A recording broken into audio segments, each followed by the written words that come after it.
থেকে আমরা কিছু ছবি নিয়েছিলাম।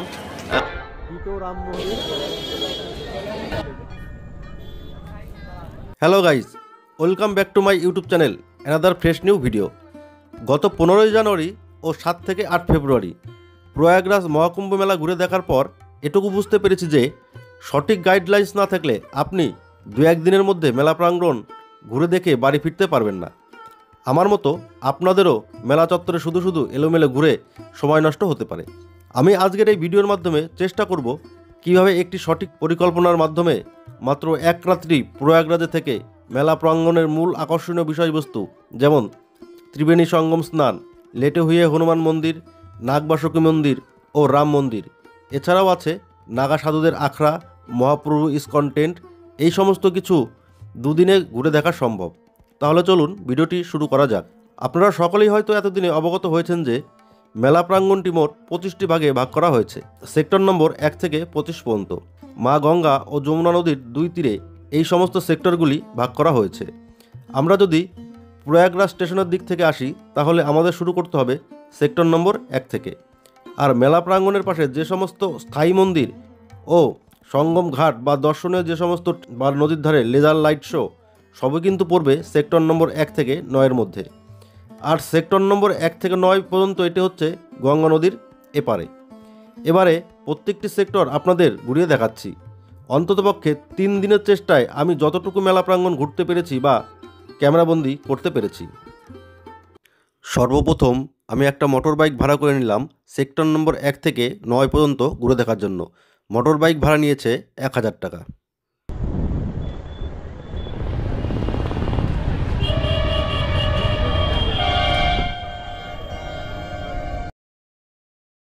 অযোধ্যার রাম মন্দির আদলে যে মন্দিরটা এখানে তৈরি হয়েছে সেই মন্দিরের এই প্রাঙ্গণে আমরা এখন এসে পৌঁছেছি।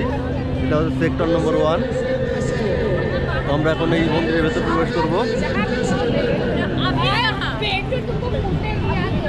তো একধারে যেমন দেখতে পাচ্ছি এখানে বাচ্চাদের জন্য খেলনা, মেলার ভেতরে এই প্রথম দেখলাম এই খেলনা গাড়িগুলো, মানে এই কুম্ভ মেলার ভেতরে। তো বাচ্চারা কিন্তু এই গাড়িগুলো চাইলে উঠতেই পারেন। যেমন আছে এরকম মেলার খেলনা, বিরাট বড় এক দোলনা, এটা হচ্ছে সেক্টর নম্বর 1। আছে হেলিকপ্টার,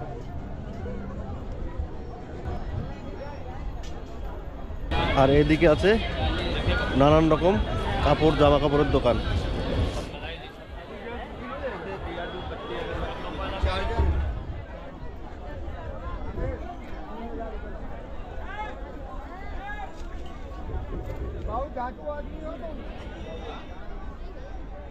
সেক্টর নম্বর 1-এ একধারে যেমন আছে বাচ্চাদের খেলার জায়গা, তেমনই আছে বড়দের জন্য জামা কাপড় ও নিত্য প্রয়োজনীয় জিনিসের সম্ভার।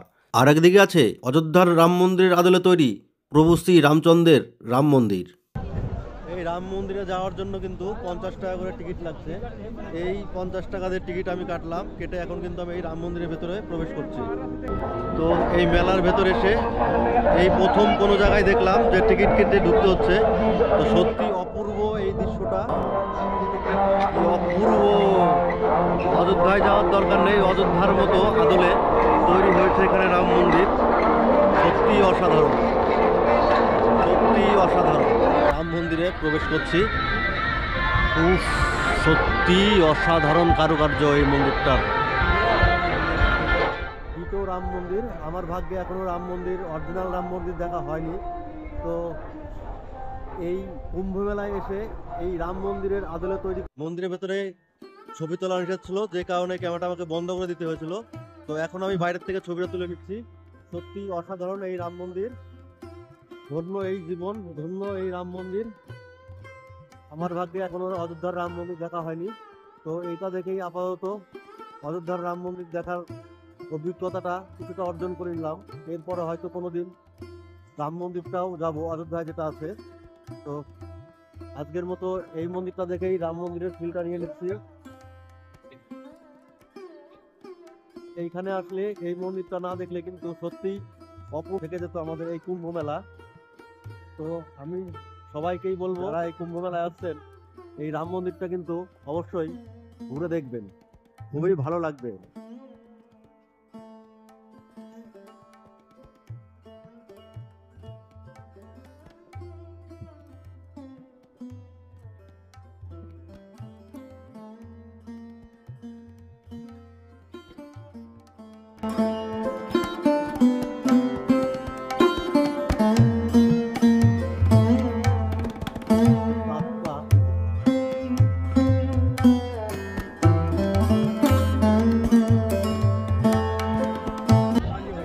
বন্ধুরা, আমি এখন আছি বিখ্যাত সেই লেটে হুয়ে হনুমান মন্দিরের সামনে।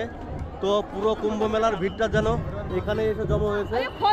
কুম্ভ মেলায় যতটা ভিড় দেখলাম ঠিক ততটাই ভিড় কিন্তু এই মন্দিরে এখানে জমা হয়েছে। তো কোথা দিয়ে লোক আসতে যাচ্ছে জানি না। আমি কিন্তু একটু শর্টকাট রাস্তা নিয়েছি এই মন্দিরে ঢোকার জন্য, নাহলে কিন্তু আমি ঢুকতে পারতাম না। এই ব্যারিকেড যেখানে করা ছিল, ব্যারিকেডের ওইখান দিয়ে আমি কিন্তু একটু কায়দা করে ঢুকেছি, নাহলে কিন্তু আমি এখানে ঢুকতে পারতাম না, বা ঢুকতে গেলে হয়তো 3-4 ঘন্টার সময় লেগে যেত। তো যাই হোক, চলুন এখন মন্দিরটা একটু ঘুরে দেখাই।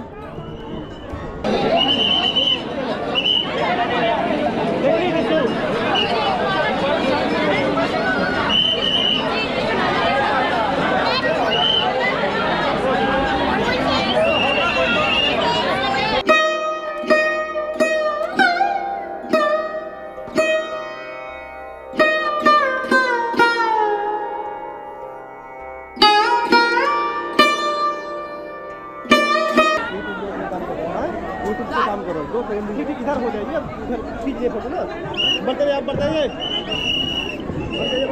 তো কি লেভেলের ভিড়, কথাটা আমি এমনি বললাম না যে পুরো কুম্ভ মেলার ভিড় কিন্তু এই লেটে হয়ে হনুমানজির মন্দিরের এখানে এসে পড়েছে। তো মন্দিরের ছবি এখানে আমি খুব একটা ভালোভাবে নিতে পারিনি। এই হচ্ছে হনুমানজির মন্দির। दीपक के साथ तुरंत कर लेना, ये जो काम कर रहे हैं छोड़ के तुरंत कर लेना।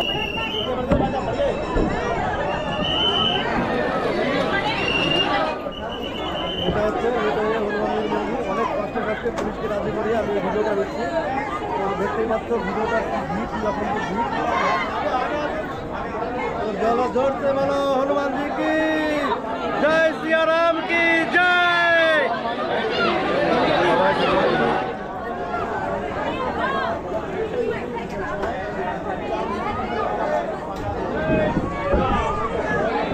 जय श्री राम, जय श्री राम, जय श्री राम, जय जय श्री राम, जय जय श्री राम।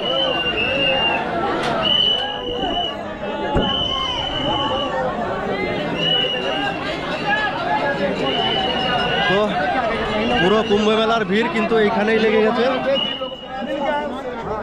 পুরো কুম্ভ মেলার ভিড় যেন এইখানেই, অনেক লাইন, বাইরেটা কিন্তু পুরো লাইন। আর এখানে সব আরতি প্রদীপ জ্বালিয়ে যার যার মনস্কামনার জন্য এখানে কিন্তু প্রদীপ জ্বালাচ্ছে। জয় শ্রীরাম, জয় শ্রীরাম। সকালবেলার থেকে কিছু কিছু জিনিস আমি টার্গেট নিয়েছিলাম, তো সমস্ত টার্গেট আমার আজকে পূর্ণ। হোটেল থেকে যখন বেরিয়েছিলাম এই সমস্ত জিনিসগুলো আজকে করব, মানে এই সমস্ত দর্শনগুলো আজকে ছাড়বো। তো সমস্ত কিছু টার্গেট আমার আজকে কমপ্লিট। আজকের মতো আমার মেলা ঘোরা মোটামুটি কমপ্লিট। তো চলো বন্ধুরা, এখন হোটেলে ফিরবো ক্লান্ত হেঁটে হেঁটে। আর এইখান থেকে হনুমানজির মন্দিরের লাইনটা একবার দেখিয়ে দিই। এই যে দূরে লাইনটা দেখা যাচ্ছে হনুমানজির, ওই যে লাইনটা, ওইখান থেকে কিন্তু হেঁটে আপনাকে ওই ভেতরটা গলি দিয়ে পার হয়ে এই মন্দিরে আসতে হবে। তো ধরে নিন মোটামুটি যা লাইন আছে 2 থেকে আড়াই ঘন্টার সময় কিন্তু লাগবে এই লাইনে দাঁড়িয়ে যদি আসতে চান। আমি একটু বাঁকা পথে এই মন্দিরে এসেছি, যদিও কাজটা ঠিক নয়, কিন্তু কিছু করার নেই। অনেক পরিশ্রম, মানে সকাল থেকে অনেক হেঁটে হেঁটে অনেক পরিশ্রম করে ফেলেছি। তো যেই কারণে আমার আর শরীর চলছে না, আমি একটু বাঁকা পথেই এই মন্দিরটা দর্শন করে গেলাম। হয়তো প্রভুরই এই ইচ্ছা ছিল। তো যাই হোক, দর্শন কিন্তু ভালোভাবে করে নিয়েছি আমি। লেটে হুয়ে হনুমান মন্দিরের ঠিক পাশেই রয়েছে শ্রী আদি শঙ্কর ভীমা মন্দির। আমি এখন পৌঁছে গেছি শ্রী আদি শঙ্করা বিমানম মণ্ডপম। এই ছবিটাই কিন্তু আমরা নেটে রিলসে প্রচুর দেখছি, ফেসবুক বা ইউটিউব রিলসে আমরা এই মন্দিরটা কিন্তু প্রচুর দেখছি। এই রিলটা কিন্তু প্রচুর শেয়ার হচ্ছে। তো আমার ভাগ্য হলো যে এই মন্দিরটা আমি সচক্ষে এসে দেখতে পাচ্ছি। রামেশ্বরমে রাম মন্দির দেখেছিলাম, সেই রাম মন্দিরের আদলেই কিন্তু উপরের কারুকার্যগুলো করা। এই সমস্ত সবই কিন্তু বহু পুরনো প্রাচীন মন্দির। এটা হচ্ছে শ্রী আদি শঙ্করা মণ্ডপম, 3 তলা বিশিষ্ট এই মন্দিরটি। এখান থেকেও কিন্তু কুম্ভ মেলার খুব সুন্দর একটা দৃশ্য দেখা পড়ে যাচ্ছে। এই মন্দিরটা থেকে কিন্তু সুন্দর কুম্ভ মেলার একটা দৃশ্য আমরা দেখতে পাচ্ছি। তো এটা 3 তলা মন্দির, আমরা 3 তলায় উঠবো, তারপর দেখছি।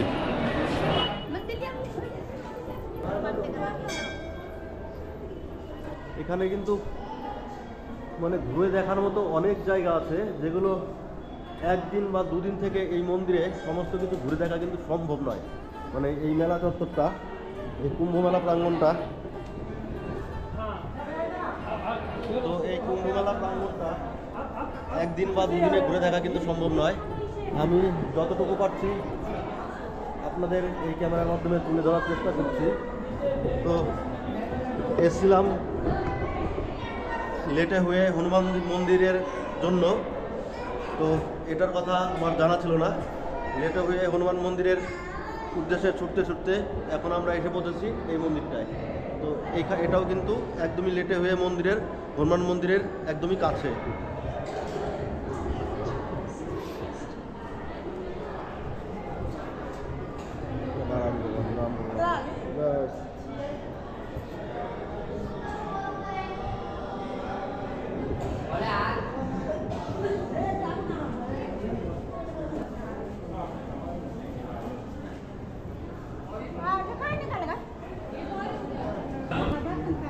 এখানে হচ্ছে শ্রী ভোলেনাথের মূর্তি। জয় জয় শ্রী সাই বাবা, ওম জয় শ্রী ভোলে বাবা।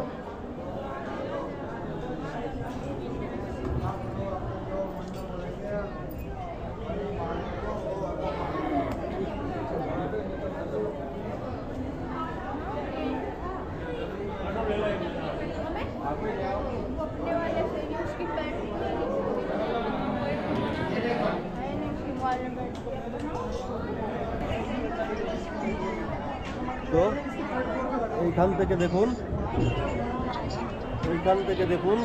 এইখানকার কুম্ভ মেলার নজারা। আমরা আছি শঙ্করাচার্য মন্দিরের একদম উপরে, মন্দিরের উপর থেকে আমরা এই দৃশ্যটা দেখতে পাচ্ছি। কুম্ভ মেলার পুরো ভিউটা কিন্তু এখান থেকে আমরা দেখতে পাচ্ছি। আর নিচ দিয়ে সব পার্কিং, মেলা চত্বর। তো এটা সেক্টর নম্বর 3, সেক্টর নম্বর 3 থেকে এখন আমি আছি শঙ্করাচার্য মন্দির। শঙ্করাচার্য মন্দিরের একদম 5 তলার উপরে, শঙ্করাচার্য মন্দিরের একদম 3 তলার উপর থেকে আমি এখন এই ছবিগুলো ক্যামেরা বন্দি করছি। তো এইখানে আসলে তো ঘুরে দেখতে পারেন, এটা কিন্তু হনুমান মন্দিরের একদম পাশেই এই মন্দিরটা।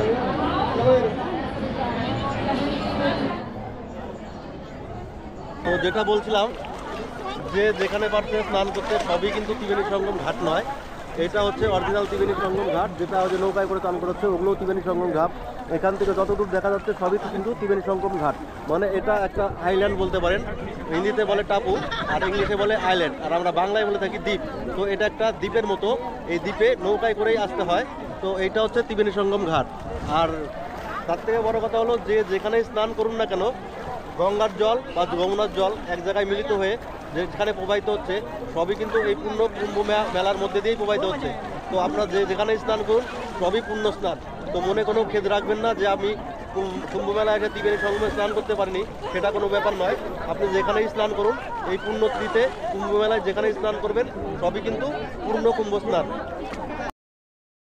সেক্টর নম্বর 6 নাগ বাসুকী দ্বারে, এই হচ্ছে সেই নাগ বাসুকী দ্বার, যেখানে রুদ্রাক্ষের মালা দিয়ে এইটা করা হয়েছে।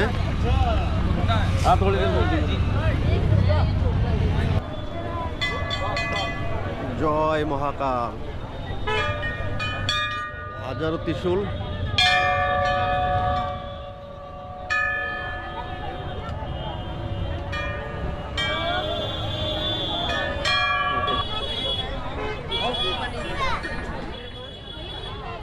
নানিহাল, নানির বাড়ি, শ্বশুর বাড়ি ঝাড়খণ্ড। তো বাড়িতে ঝাড়খণ্ড না। এই রাত্রিকালীন এই পরিবেশটা কিন্তু খুবই সুন্দর দেখছি। তো দিনের বেলায় আসলে কিন্তু এই জিনিসটা এতটা সুন্দর লাগবে কিনা যায় না, কিন্তু খুবই পবিত্র একটা জায়গা। এইখানে সেক্টর নম্বর 6 বাসুকিনাগ দুয়ার, এইখানে কিন্তু সবাই একবার এসে ভিজিট করতেই পারো। খুব সুন্দর কিন্তু এই জায়গাটা, দেখার মতো কিন্তু জায়গা এটা। চলো চলো।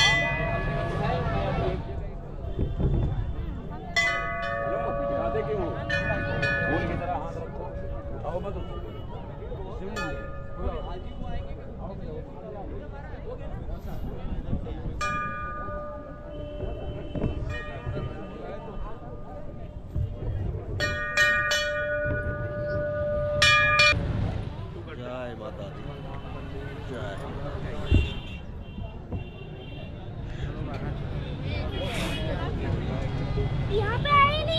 बेटा वो आगे वहीं से। अरे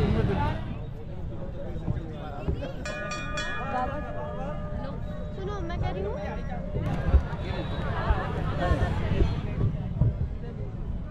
कहाँ से आए आप सब? कहाँ से आए? पटना से। दीजिए बाबा जी। बाइक यहाँ से? हाँ बाइक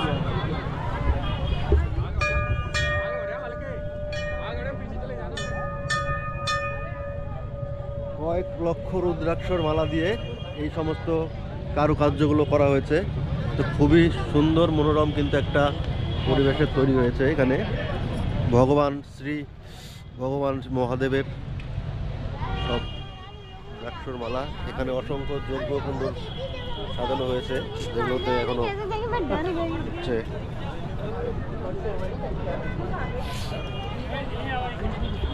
একটা শিবলিঙ্গ করা হয়েছে, প্রত্যেকটাই কিন্তু এই রুদ্রাক্ষ দিয়ে কিন্তু প্রত্যেকটাই শিবলিঙ্গের আদলে এগুলো করা হয়েছে, রুদ্রাক্ষ শিবলিঙ্গ।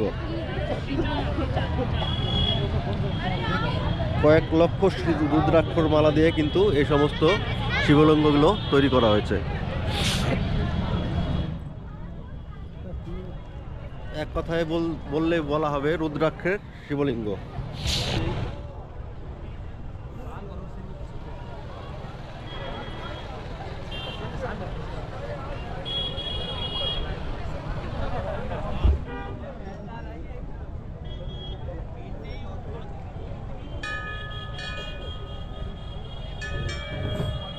নাগবাসুকী মন্দিরে খুবই পবিত্র এই মন্দির, আমরা অনেক শুনেছি এই মন্দিরের ব্যাপারে। তো সেক্টর নম্বর 6-এ আসলে আপনারা এই নাগবাসুকী মন্দিরটা দেখতে পাবেন। তো এখন রাত্রি বাজে প্রায় 11টা, এই মন্দির চত্বরটা আমরা ভিজিট করতে চলেছি। তো চলুন মন্দিরটা একটু ঘুরে দেখে আসি। ঠান্ডা যতটুকু তার থেকে আমার এই প্যাকটা দেখছেন ধুলোয় পুরো মুখ বন্ধ হয়ে গেছে, নাক টাক মাথা সব ধুলো একাকার। তো যার জন্যই মাথাটা পুরো ঢেকে নিয়েছি। এখন আমরা প্রবেশ করছি নাগবাসুকী মন্দিরে। তো আমি এই নিয়ে দ্বিতীয়বার কুম্ভ মেলায় প্রবেশ করেছি। তো এর আগে কিন্তু আমরা এই সমস্ত মন্দিরে এন্ট্রি করতে পারিনি। রাত্রি বাজে 11:30, আমরা এখন এই মন্দিরে এসে পৌঁছালাম। এই মন্দিরটা একটু ঘুরে দেখব।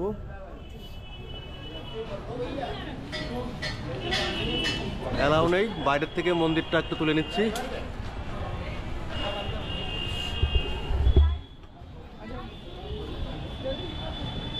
মন্দিরের বাইরের চত্বরটা একটু দেখিয়ে দিই, ভেতরে ছবি তোলা এলাও নেই।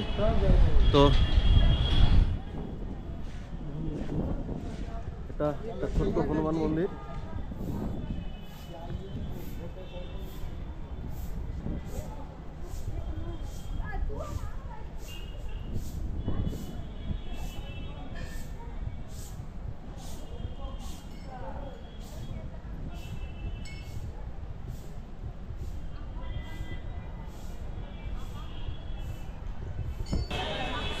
নাগবাসুকী দেবীর মন্দিরের একদম সামনেই আমি এখন দাঁড়িয়ে আছি। তো মন্দিরের ভেতরে ছবি তোলা নিষেধ আছে, তো যে কারণে ছবি তোলা যাচ্ছে না। বাইরের থেকে মন্দির চত্বরটা আমি ঘুরে দেখিয়ে দিচ্ছি। আর এই নাগবাসুকী দেবীর মন্দিরের অপোজিটেই কিন্তু আমরা দেখে আসলাম লক্ষ রুদ্রাক্ষ দিয়ে যে মালা, রুদ্রাক্ষ মালা দিয়ে যে শিবলিঙ্গ তৈরি করা হয়েছে সেই দৃশ্যটা আমরা দেখে আসলাম।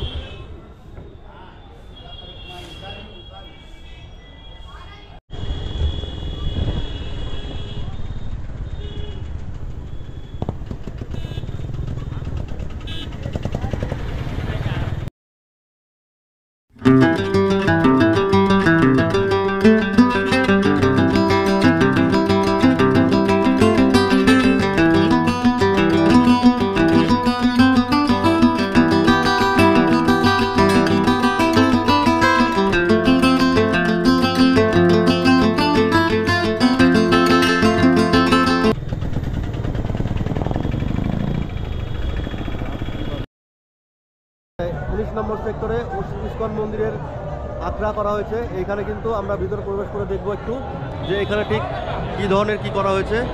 তো চলুন ভেতরে প্রবেশ করা যাক। মেলায় ঘুরতে ঘুরতে আমরা এখন পৌঁছে গেলাম ইস্কন মন্দিরের এই সংস্থাতে।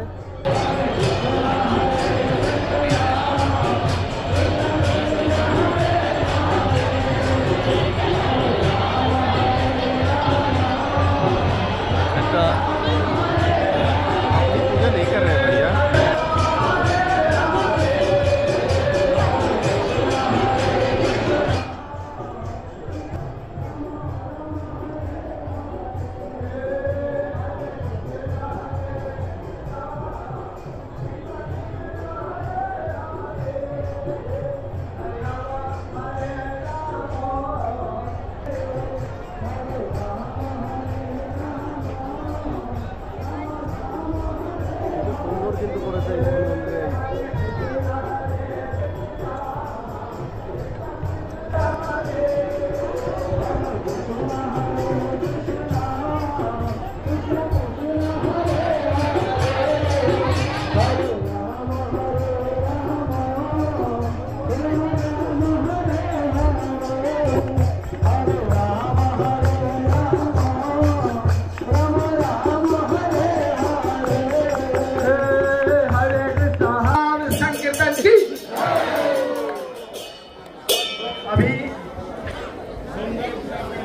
अभी सभी लोग झुक करके भगवान को प्रणाम कीजिए। भगवान आपके भाई तरफ होंगे, सभी लोग प्रणाम कीजिए। जय की जय विश्वपाद श्रीमद भक्ति सिद्धांत सरस्वती गोस्वामी प्रभुपाद महाराज।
दोनों हाथ ऊपर कीजिए, एक बार सब लोग बोलिए।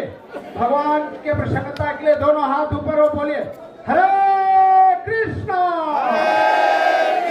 हरे कृष्णा कृष्णा कृष्णा हरे हरे हरे राम हरे राम राम राम हरे Once more, hare.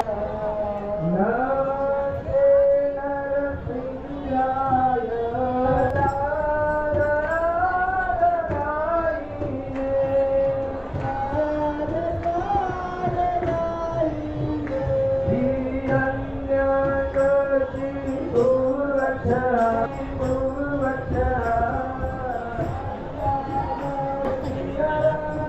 रिकॉर्ड कर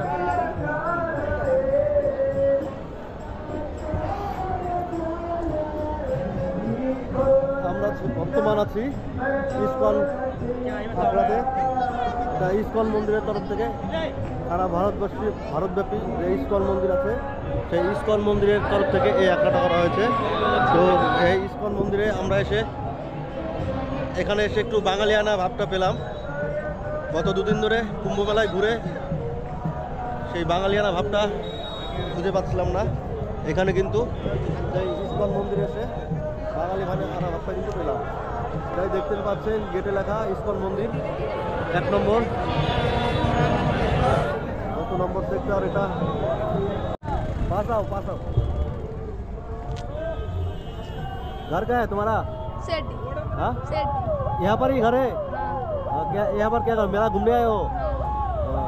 इस्कॉन कैसा लगा? अच्छा लगा। बस हम आए हैं बंगाल से, तुम्हारा तस्वीर निकाला यूट्यूब में डाल लेंगे, ठीक है? देख लेना, ठीक है? দিনের শুরু করেছিলাম খালি পেটে। ঘর থেকে 1 কাপ চা আর একটা বিস্কুট খেয়ে বেরিয়েছিলাম সকাল 10:30টায়। পুরো মেলাটা ঘুরে চা বিস্কুট আর সামান্য কিছু খেয়ে এখন পৌঁছে গেছি একটা আখড়ায়। ইসকন আখড়ার ঠিক পাশেই এই শিব মূর্তির একটা আখড়ায় চলে আসলাম। আখড়ায় এসে এই ভান্ডারাতে আমরা এখন খেতে বসে গেছি। এটা খেয়েই রাত্রের খাবার খেয়েই কিন্তু আমি হোটেলে ঢুকবো। আজকের মতো ভিডিওটা এখানেই শেষ করছি। ভান্ডারাতে এখানে দিচ্ছে ভাত, ডাল, সবজি আর ছিল সাথে লুচি। তো লুচিটা আমি নিইনি, লুচিটা আমার গ্যাসের সমস্যা হয়, ওর জন্য আমি লুচিটা নিইনি। বাদ বাকি এগুলো খেয়ে এখন ঘরে ঢুকে পড়বো। তো এখানে আসলে এইরকম আখড়া কিন্তু প্রচুর পাবেন। আমি আস্তে আস্তে অনেকগুলো আখড়া ক্রস করে এসেছি, কিন্তু রাত্রের খাবার আমরা সাধারণত রাত্রি 10টার দিকে খাই। তো এখন বাজে রাত্রি 8টা। তো এরপরে আর পাবো কিনা যাই না, ওর জন্য ভাবলাম হালকা করে একটু খেয়ে নিয়ে হাঁটতে হাঁটতে রুমে ফিরি। এখনও আমার রুম এখান থেকে 4 কিলোমিটার। খেয়ে দিয়ে আস্তে আস্তে হেঁটে হেঁটে রুমে যাই।